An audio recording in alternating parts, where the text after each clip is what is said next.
Kalau gue mah taunya cuma nasi timbal. Kalau timbalnya tinggi, maka kecenderungan poin IQ-nya rendah. Berarti seharusnya kalau misalkan dari sebelum tahun 90, gue tuh udah bisa jadi ilmuwan. Di kawasan Sudirman kita launching. Besoknya saya ketabrak gitu. Seorang itu oknum Lebih ke sampah plastik, Bang. ya. Ini ada kekuatan besar ya. Oil company, oil industry yang sedemikian kuat melontorkan kimia plastik itu ke dalam pasar. Ini adalah BPA ya. BPA free ya. Gitu. Nah, si produsen harus melabelisasi itu. Assalamualaikum warahmatullahi wabarakatuh. Balik lagi sama Tito. Kali ini Tito mau ngomongin apa lagi sih? Pasti pada kayak gitu kan, ya kan? Atau kepo, atau udah pada nungguin. Seneng banget nih kalau udah ditungguin. Nah, kali ini Tito pengen ngomongin yang luar biasa. Luar biasanya kayak gimana sih? Gue juga sebenarnya nih menjadi awam dengan pembahasan ini. Kenapa awam? Karena ternyata pembahasan kalian tuh agak berat, tapi kita kemas ya secara enjoy dan ringan. Nah, jangan lama-lama deh. Bintang tamu kita, bintang tamu. Nah, narasumber kita yaitu Bang Puput. Yeay. Halo, apa kabar? Baik, Bisa. Bang Puput. Nih, jadi itu ada Bang Puput ya. Gue langsung aja nih ya, minta Bang Puput perkenalkan diri biar semuanya pada tahu ya siapa sih sebenarnya Bang Puput. Ya, Bang Puput boleh perkenalkan dirinya dong.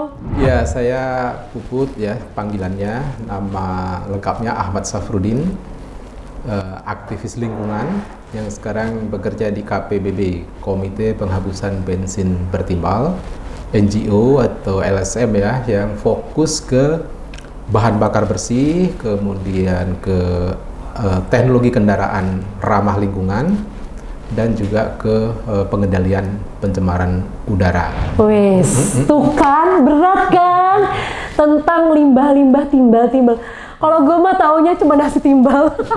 Itu yang enak ya, itu yang enak. Secara garis besar ya, sebenarnya timbalnya tuh apa sih yang digeluti sama abang nih sebagai aktivis lingkungan? Boleh dong sedikit aja kasih tahu ke orang-orang nih ya. Gitu.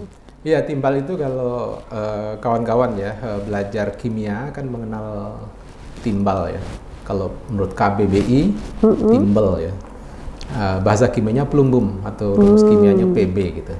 Nah, PB atau plumbum atau timbal tadi ya, itu adalah zat kimia yang sengaja ditambahkan ke dalam bahan bakar waktu itu bensin gitu ya, dalam rangka untuk mendongkrak angka oktan ya.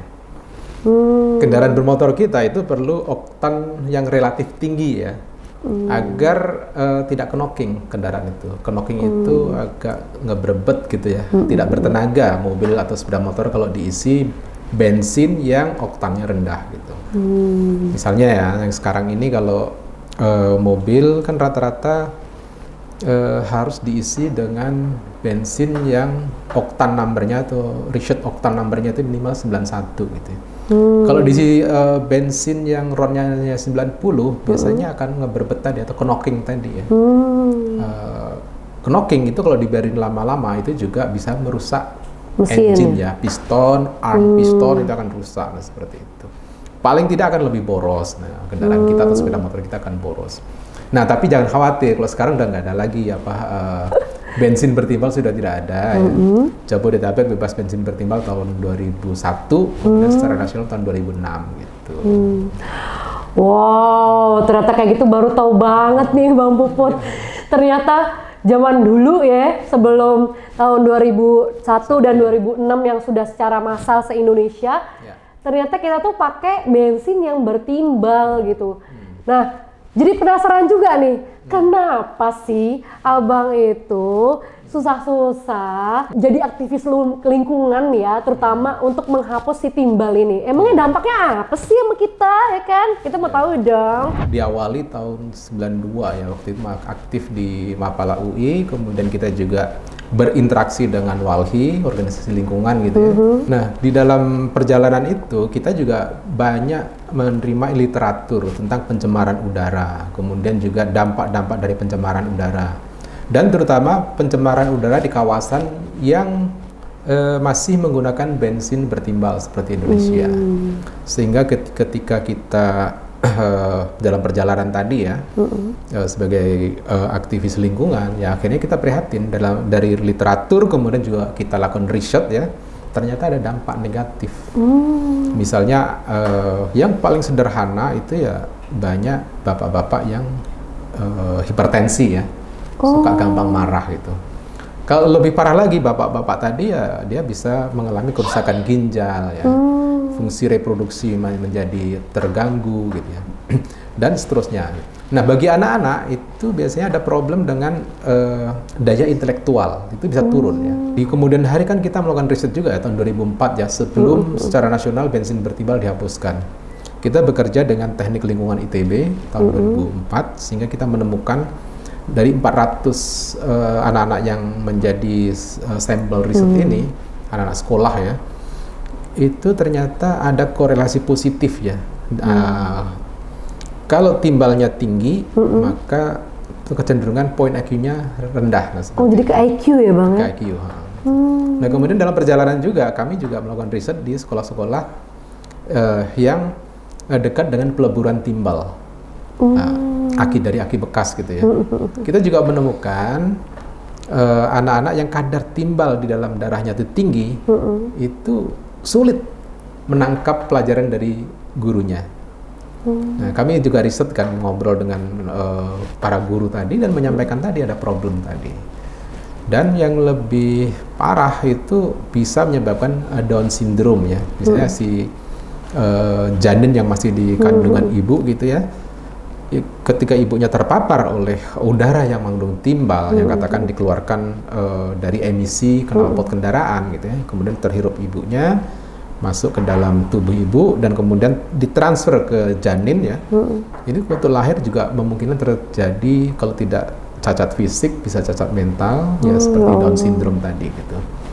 Jadi banyak sekali dampak-dampak negatif dari terpaparnya seseorang karena timbal tadi gitu. Dan jangan lupa kalau waktu itu ya tahun 90-an gitu ya, sebelum bensin bertimbal dihapuskan itu, kita juga banyak menerima laporan ya bahwa banyak eksekutif muda yang perempuan ya selalu keguguran, sering keguguran. Nah, itu antaranya juga begitu.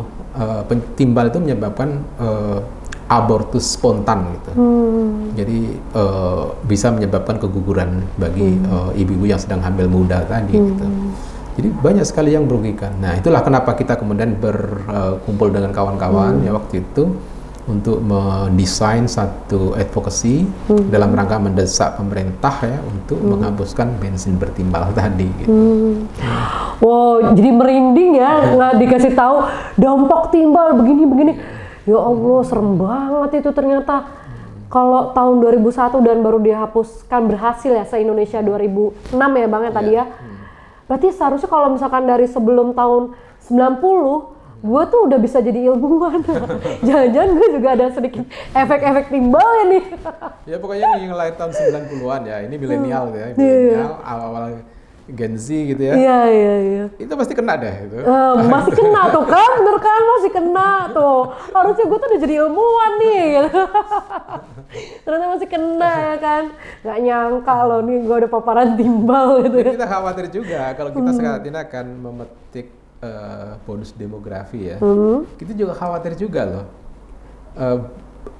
Bonus demografi yang akan kita petik itu akan terpengaruh karena paparan timbal tadi gitu. Bisa jadi kan yang seharusnya kita beruntung dengan bonus demografi, tapi bisa-bisa itu justru menjadi semacam bencana demografi gitu.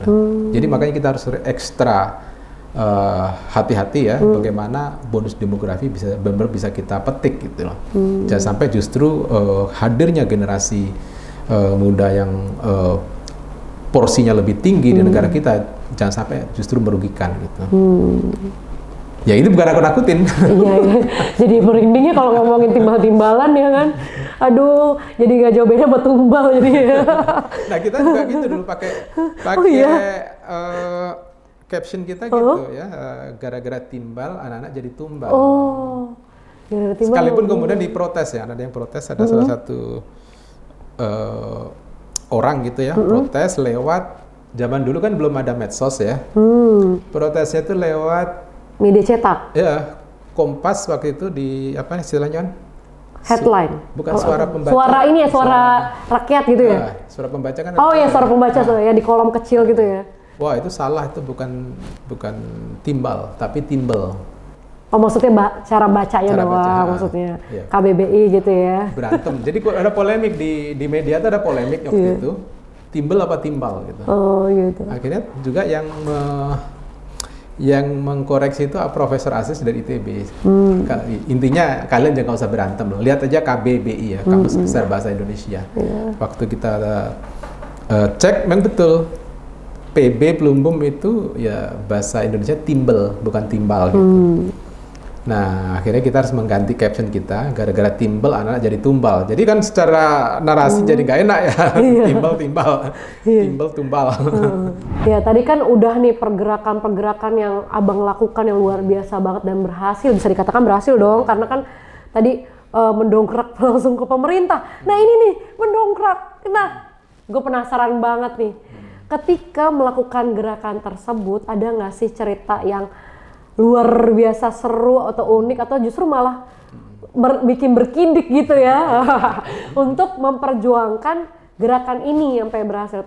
Boleh diceritain nggak bang? Satu aja boleh. Ya, ya namanya perubahan ya, pasti ada lah intimidasi segala macam itu ada.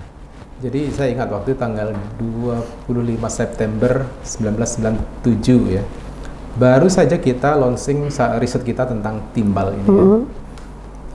Di kawasan Sudirman kita launching.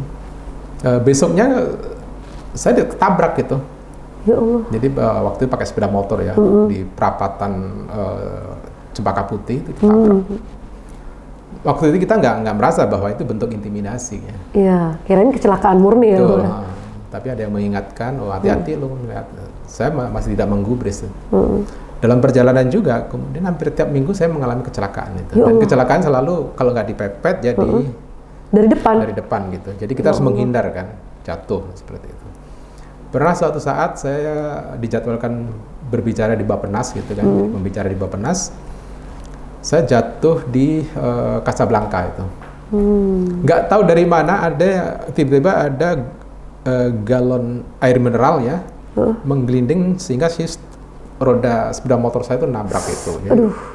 Celana saya robek, saya tetap datang di acara itu, saya tetap bicara, tapi saya harus menutupi celana saya yang robek tadi, nah seperti itu. Gitu. Udah banyaklah cerita-cerita seperti itu, belum lagi yang agak panjang itu intimidasi ke keluarga gitu misalnya. Misalnya ada seseorang nelpon mengatasnamakan yang intinya menjadi semacam affair, nah seperti itu. Sehingga saya dengan istri saya waktu itu kayak berantem ya, hampir 6 bulan gitu. Sampai suatu saat istri saya itu mencoba melacak siapa someone tadi gitu. Akhirnya ketahuan. Itu ada yang membuat skenario seperti itu, dan seseorang itu oknum ya, yang menurut kami yaitu dia termasuk yang dirugikan ketika timbal di dalam bensin ini dihilangkan seperti itu. Jadi itu benar-benar bukan intimidasi lagi ya. Kalau nyali dibilang tuh udah nyalinya udah aduh ngalangan kucing bang gitu tuh nyawanya, ya Allah. Ya, tapi ini belum seberapa dibandingkan almarhum Munir ya misalnya seperti itu. Intimidasi lebih ya, waktu itu ya mungkin zamannya emang sekeras itu ya. Kalau sekarang mungkin dengan mungkin masih intimidasi tapi dengan cara yang berbeda. Betul. Ya. Jadi dengan yang bisa kayak dibullying gitu kan bang di media sosial gitu kan ya. Jadi agak berbeda. Tapi itu bener-bener bukan cuma merinding jadi takut beneran. Kalau ini mah jangan takut. Justru kita harus berani. Iya harus berani ya. Justru itu tujuan mereka ya biar kita takut kan ya. Oh iya benar-benar kita harus berani nih. Jangan sampai. Pokoknya ini harus kayak Bang Puput gitu ya, harus Yang penting kita selesai gitu. pintar bersiasat ya. Kalau memang kita diintimidasi dengan kekerasan ya kita menghindar saja. Sekarang nih Bang, isu kan Abang nih aktivis lingkungan ya, isunya nih sekarang nih lebih ke sampah plastik Bang. Iya. Pasti Abang juga udah tahu ya, tanpa gue kasih tahu ya kan, namanya juga aktivis lingkungan ya kan. Nah, gimana sih tanggapannya Abang nih dengan penggunaan plastik sebagai kemasan makanan atau pangan ya, makanan minuman lah ya? Ya konteks sekarang ini kan kita nggak bisa lari ya dari kenyataan bahwa hidup kita harus bersentuhan dengan plastik gitu ya. Dari bangun ya kita mandi di situ serba plastik, kemasan sabun ya, kemudian pasta gigi, segala macam ya, sikat gigi itu plastik. Kemudian selesai mandi kita berpakaian, pakaian kita ada plastik ya, dari kancing. Kemudian juga mungkin kita juga pakai baju yang pakai bahan polister ya, itu plastik ya. Bahkan di kosmetik kita ya, sabun yang pakai scrub gitu ya, itu kan juga ada butiran-butiran plastik ya. Nah yang penting sebenarnya kita harus bijak saja. Dapat dikatakan plastik adalah keniscayaan zaman gitu lah. Kalau plastik tidak kita gunakan sebagai side products dari kilang minyak ya, oil refinery gitu, itu juga akan menjadi problem tersendiri ya. Bahan plastik, kimia plastik tadi akan menumpuk banyak sekali dan akan disimpan di mana, itu akan menyulitkan juga ya. Mungkin kita bisa, ya kami nggak peduli raw material kimia plastik tadi mau disimpan di mana, tapi yang penting jangan jadiin produk dan hadir di tangan konsumen misalnya. Kita bisa saja ngomong sekeras itu, tapi kan fakta sosial ekonomi tidak seperti itu ya. Ini ada kekuatan besar ya, oil company, oil industry yang sedemikian kuat, mau tidak mau mereka akan menggelontorkan kimia plastik itu ke dalam pasar gitu, agar masuk ke kita-kita gitu, dalam berbagai bentuk lah. Nah karena kondisi yang given tadi ya, yang given karena kita tidak bisa menolak kan, kekuatan apa yang bisa kita lakukan untuk menolak plastik. Nah sekarang gini saja, komprominya ya mau tidak mau kita sebagai masyarakat, sebagai konsumen yang katakan kita memang lemah ya menghadapi produsen yang sedemikian kuat tadi ya, tentang produsen plastik, ya kita berusaha bijak saja. Oke, kalau kita harus berhadapan plastik ya kita harus bijak. Pertama, kita harus berani menyuarakan ya ke produsen plastik atau produsen makanan, minuman dan produk-produk konsumer yang lain ya, agar penempatannya itu juga bijak gitu. Artinya ya kalau plastik itu tidak food grade ya, ya jangan dipakai gitu. Dan jangan lupa si produsen plastik harus kita dorong ya untuk melakukan labelisasi. Ada kandungan apa di plastik, kemasan pangan, kemasan kosmetik, kemasan air minum dan sebagainya gitu ya. Jadi kita juga tahu. Oh begini, misalnya ya contohnya air mineral gitu ya. Air mineral itu kan yang bahan PET ya, itu kan hanya boleh sekali pakai. Iya betul. Jangan pakai digunakan lagi gitu. Itu harus, kenapa perlu label itu? Biar masyarakat juga tahu perilakunya seperti apa. Selain label, si produsen juga harus mengkampanyekan kan. Pertama di plastik kemasan tadi dituliskan bagaimana kita harus handling sampah plastik tersebut kan. Artinya paling tidak jangan digunakan lagi, ini sekali pakai misalnya seperti itu. Kemudian kalau kita punya wadah yang mengandung, contohnya yang lagi rame ya, 1 tahun ini adalah BPA ya. BPA free ya. Gitu. Nah, si produsen harus melabelisasi itu, kasih tahu aja ini ada kandungan bisphenol A gitu ya, dalam rangka memproduksi galon tadi atau wadah tadi gitu ya. Sehingga dengan demikian masyarakat juga paham bagaimana memperlakukan.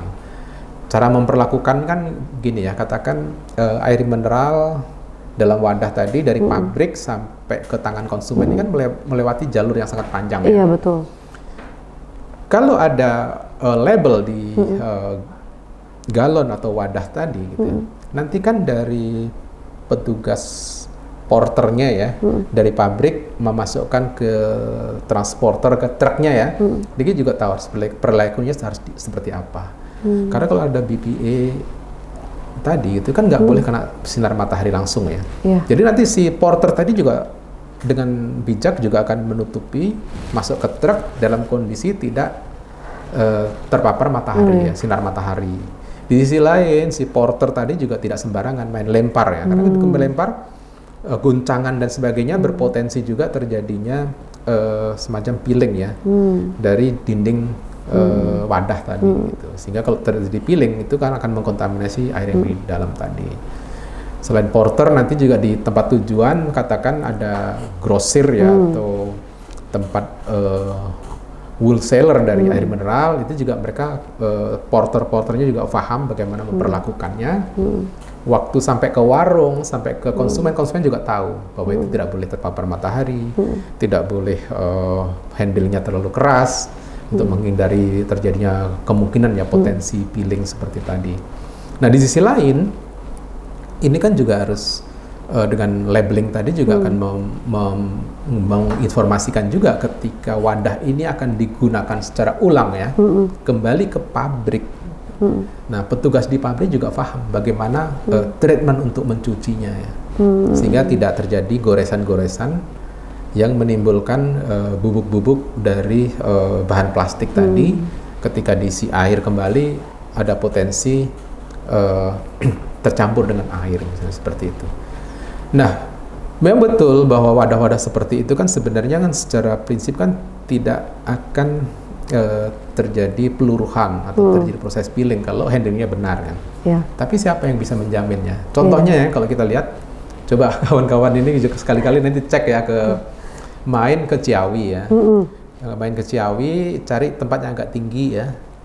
Lihat ke arah jalan tol, di mana di sana ada hilir mudik truk-truk yang mengangkut galon mineral itu air ya. Mineral ya. Pasti tanpa penutup, tanpa terpal, tanpa apa, jadi terpapar matahari di situ. Dan coba datang lagi nanti ke pool-pool pas penurunan ya. Pas penurunan itu juga main lempar aja seperti dilempar. itu. Nah, jadi sekali lagi kita harus bijak ya. Tadi bijak kalau oke, kita nggak bisa menolak plastik karena itu given, kita nggak bisa menolak. Ya kita bijak saja. Pertama kita harus dorong lah. Kita suarakan lewat medsos atau lewat tulisan. Kalau kita seorang intelektual ya kita menulis ya, biar produsen juga mau mengikuti dengan minimal dengan labeling tadi dan melakukan pendidikan publik ya, bagaimana memperlakukan plastik tadi ya. Sebenarnya tidak hanya wadah air mineral tapi juga dalam segala hal gitu. Jadi secara ringkas ya kita harus bijak gitu. Wah, luar biasa banget nih ngomong sama Bang Puput nih. Bener-bener aktivis lingkungan yang luar biasa. Jadi emang nggak bisa dihindarin ya Bang ya. Bener sih. Dari kita bangun sampai tidur lagi, ya kita mau hindarin gimana ya? Pasti plastik lagi.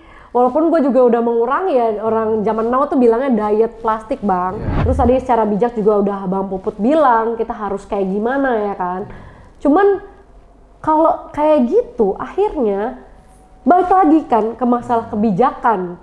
Karena tadi kan Bang Puput udah meng-highlight nih, siapa coba yang bisa memastikan bahwa proses itu tidak terjadi guncangan sehingga partikel-partikelnya walaupun luruh secara nano itu kan sangat mempengaruhi ya Bang ya. Jangkanya mungkin nggak cepet, tapi ada dibilangnya tuh kayak Windows periodnya gitu ya Bang, ada jangka panjangnya, tapi tetap aja berdampak kayak gitu.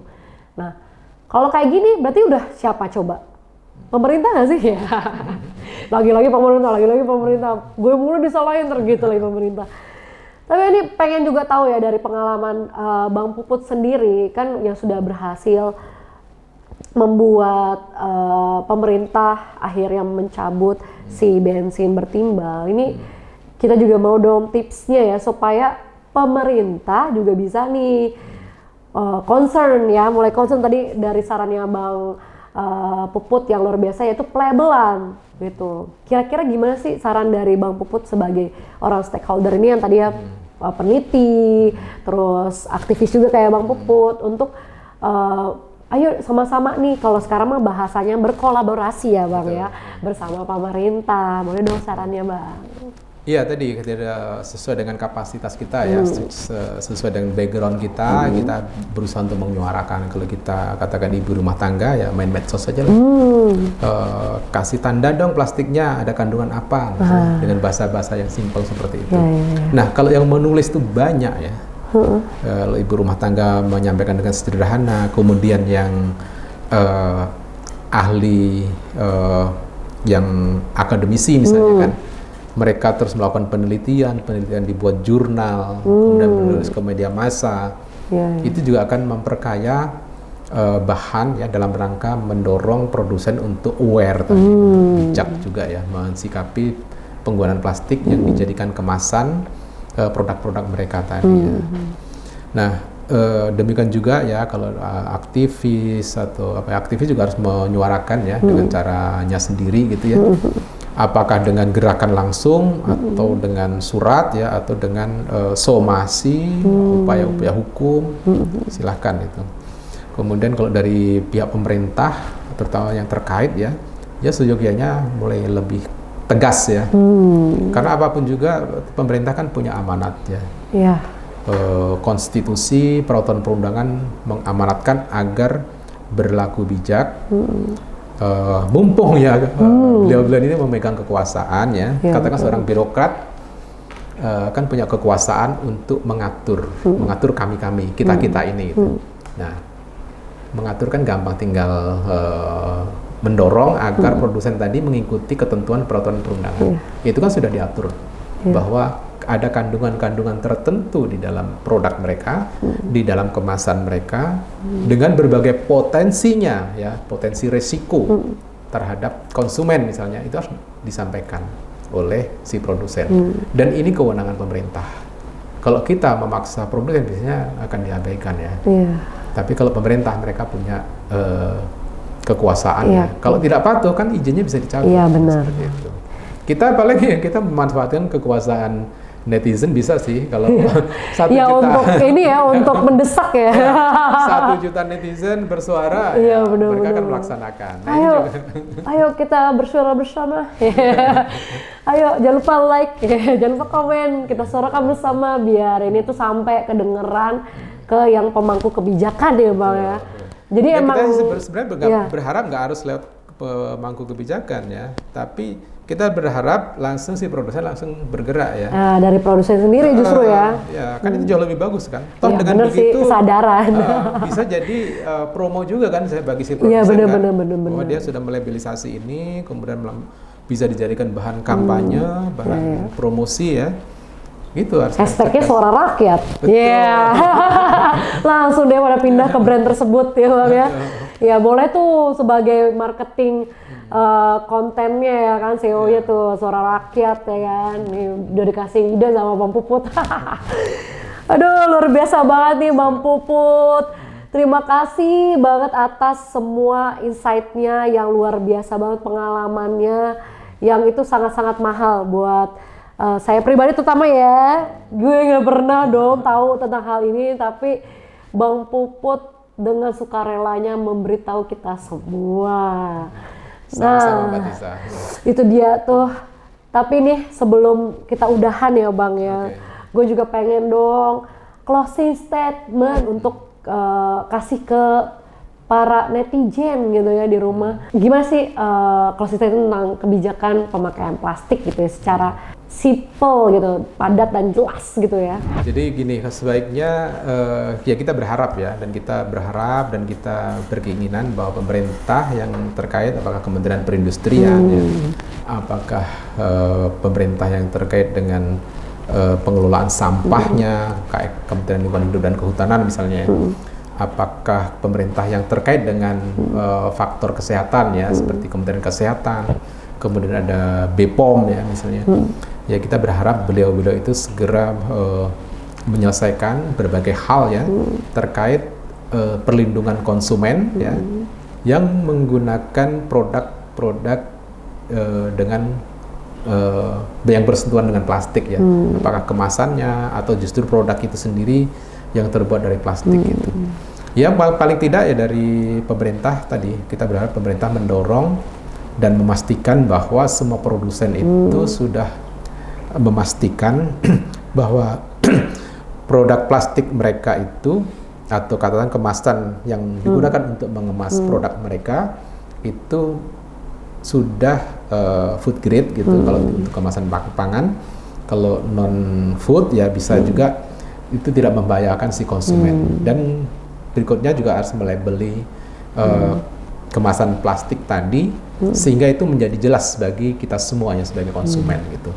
Termasuk bagaimana informasi yang pendek tapi jelas ke konsumen bagaimana handling kemasan plastik tadi. Dan jangan berhenti di situ, si pemerintah juga bisa mendorong produsen ya untuk mengedukasi juga masyarakat bagaimana memperlakukan sampah plastik setelah produk tadi habis dikonsumsi gitu ya. Dan bagi kita sendiri ya, kita sebagai konsumen juga harus bijak.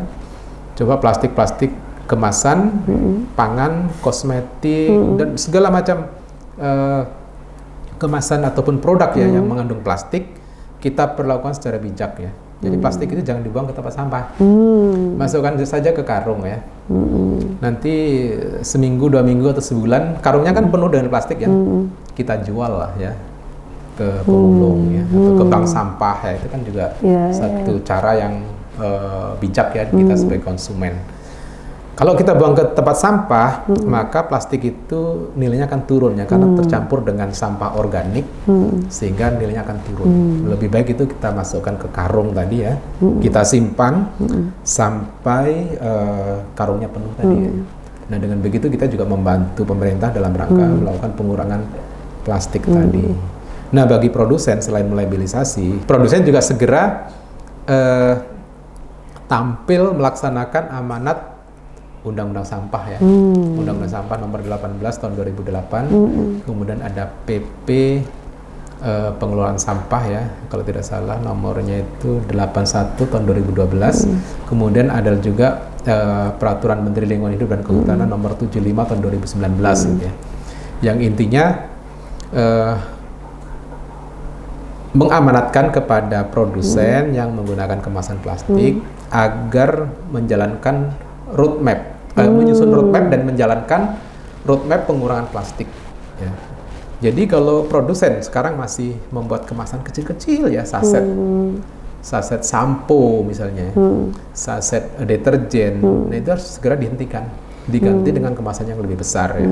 Karena dengan upsizing dari kemasan itu juga bisa membantu mengurangi sampah plastik. Selain itu kita harapkan ya nanti produsen ini juga melakukan circular economy.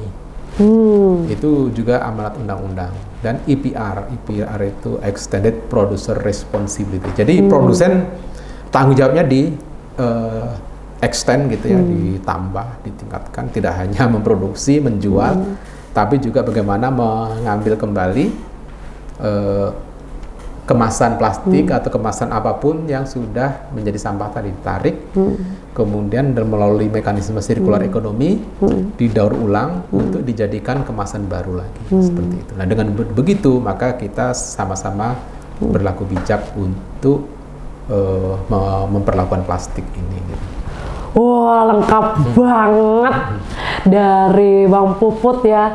Jadi yang sangat-sangat sederhana yang bisa kita lakukan yaitu memilah sampah dari rumah, dan ya udah habis itu kita itu ngurangi sampah ya tentunya, terus kita pilah. Terus juga sudah banyak juga beberapa produsen yang dia tuh bikin bank sampah juga ya, khusus produknya sendiri gitu ya. Itu juga sudah baik. Jadi tapi akan lebih baik ya kalau misalkan bukan makin banyak tapi semua ya yang punya kemasan plastik itu yang bertanggung jawab atas produknya sendiri gitu ya Bang ya. Betul. Jadi semua harus sadar gitu ya. Jadi kita juga satu kesatuan bersama pemerintah, produsen dan konsumen.